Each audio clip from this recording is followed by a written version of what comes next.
Want some quick pointers to get your nutrition on track? Coming up are our top nutrition tips.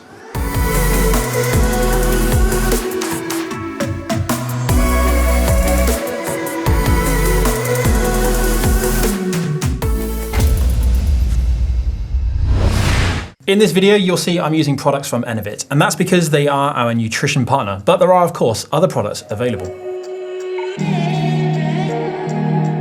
Hydration. Hydration is crucial to maintaining endurance performance. A drop of just 2% body weight from sweat loss, which is 1.5 kilos if you weigh 75 kilos, will decrease your endurance capacity. Double that and a bit to 5%, and you are looking at a whopping reduction in performance of around 30%.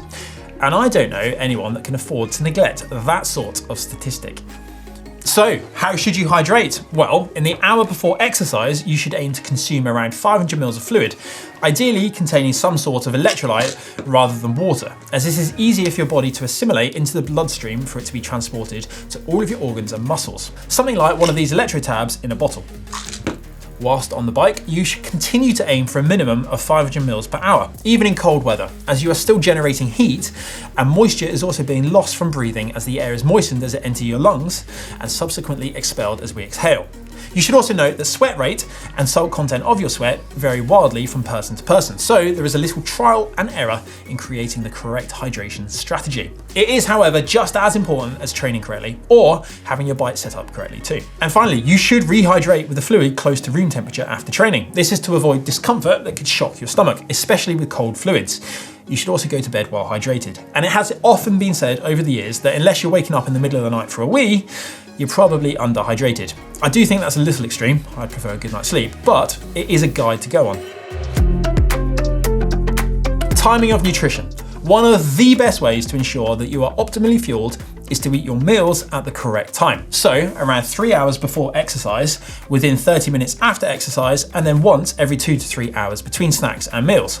This is primarily to ensure consistent blood sugar levels and to avoid significant insulin spikes, both of which will help maintain good energy levels throughout the day, not just during training, but also for your normal daily tasks.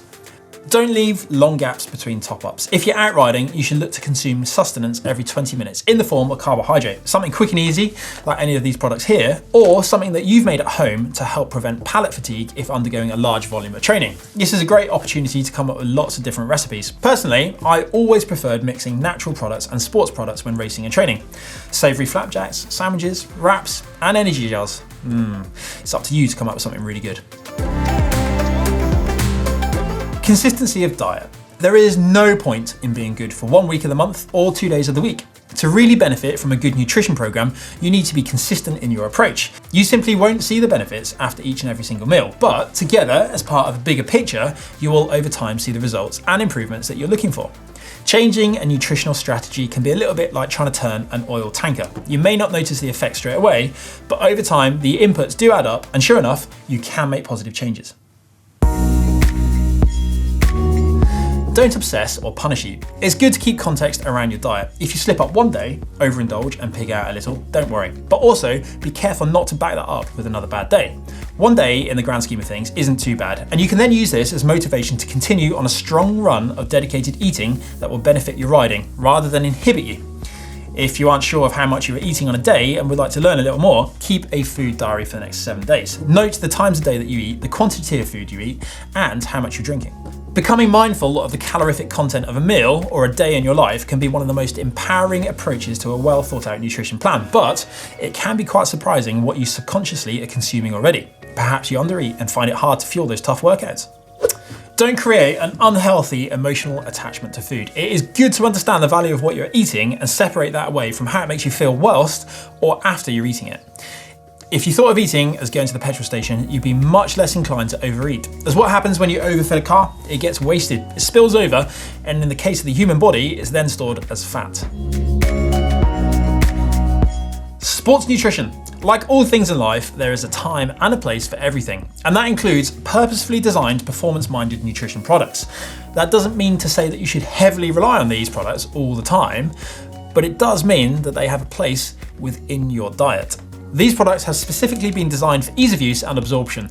Whether that's an on-the-bike carbohydrate drink or bar designed to top up your glycogen levels, or a post-ride supplement that's designed to repair your muscles, these products should be used to supplement, hence the name supplements, an otherwise well-varied and balanced diet.